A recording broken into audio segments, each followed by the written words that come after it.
ಏನ್ ಕಾಂಪಿಟೆಂಟ್ ಅಂದ್ರೆ ಸರ್, ನಾ ಕೆಲಸ ಮಾಡಿದೀನಿ, ದುಡ್ಕ ಬಂದಿದ್ದೀನಿ, ನನಗೆ ಕೊಡ್ತಾರೆ. ಈಗ ಎಲ್ಲಾರು ದುಡ್ದಂಗೆ ಫಸ್ಟ್ ನಿಷ್ಠೆಗೆ ಅವರು ಯಾವತ್ತಾರ ಪಕ್ಷ ಬಿಟ್ಟು ಬೇರೆ ಚಟುವಟಿಕೆ ಮಾಡಿದಾರ ಸರ್? ಏನಿಲ್ಲ. ದುಡ್ಕೊಂಡ್ ಅವ್ರ ಅಪ್ಪನ ಕಾಲದಿಂದ ದುಡ್ದಿದಾರಲ್ಲ ಸರ್. ಬರೀ ತನ್ವೀರ್ ಸೇಠ್ ಸಾಹೇಬ್ರೆ ಅಲ್ಲ, ಅಜಿ ಸೇಠ್ ಸಾಹೇಬ್ರು, ದೊಡ್ಡಪ್ಪ ಅವರು ಎಲ್ಲ ದುಡ್ಕೊ ಬಂದವ್ರಲ್ಲ ಸರ್. ಈ ಪಾರ್ಟಿ ಕಟ್ಟಿಲ್ವ ಸರ್ ಅವ್ರ ಸಮಾಜದಲ್ಲಿ? ಕಷ್ಟಪಟ್ಟಿದ್ದಾರೆ, ಕಾಂಗ್ರೆಸ್ ಪಾರ್ಟಿನ ಕಟ್ಟಿದ್ದಾರೆ ಈ ಸಮಾಜದಲ್ಲಿ. ಅಜಿ ಸೇಠ್ ಸಾಹೇಬ್ರು ಅಂದ್ರೆ ಇಡೀ ರಾಜ್ಯದಲ್ಲಿ ಇವತ್ತು ಕೂಗ್ತದೆ ಹೆಸರು. ತನ್ವೀರ್ ಸೇಠ್ ಅವ್ರದ್ದು ಕೂಗ್ತದೆ ಇವತ್ತು ಹೆಸರು. ತನ್ವೀರ್ ಸೇಠ್ ಅವ್ರದ್ದು ಹೆಸರಿಲ್ವಾ ಸರ್? ಅವರು ಪಾರ್ಟಿ ಕಟ್ತಾ ಇಲ್ವಾ ಸರ್? ಎಲ್ಲಾ ಜನಾಂಗ, ಈಗ ನಾನೊಬ್ಬ ಒಕ್ಕಲಿಗ, ಒಕ್ಕಲಿಗರು ಸುಧಾ ಅವ್ರ ಜೊತೆಲಿದ್ದೀವಿ ಅಂದ್ರೆ ಇದ್ ಕಟ್ತಾ ಇಲ್ವಾ ಸರ್? ಅವರು ಪಾರ್ಟಿ ಕಟ್ತಾ ಇಲ್ವೇ?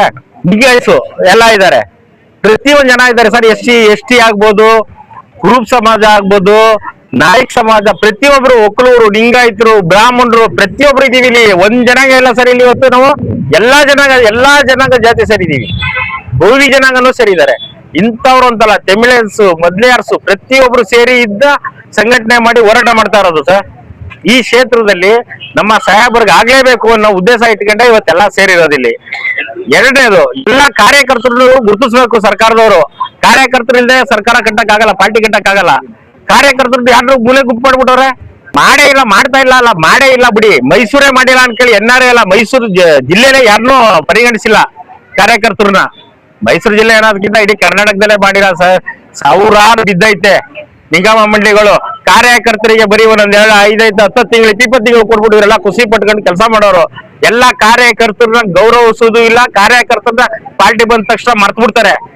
ಕೆಲವು MLA ಗಳು ನಿಷ್ಠಾವಂತರಿದ್ರೆ ಅವ್ರನ್ನು ಮರ್ತ್ಬಿಟ್ಟಿರ್ತಾರೆ, ಕೇಳದೇ ಇಲ್ಲ MLA ಗಳನ್ನ. ಈಗ ನಮ್ ತನ್ವೀರ್ ಸೇಠ್ ಸಾಹೇಬ್ರು 6 ಬಾರಿ ಗೆದ್ದಿದ್ದಾರೆ ಅಂದ್ರೆ ಏನ್ ಕಮ್ಮಿನಾ? ಪಾರ್ಟಿಗೆ ಅವ್ರ ಶಕ್ತಿ ಅಲ್ವಾ ಸರ್?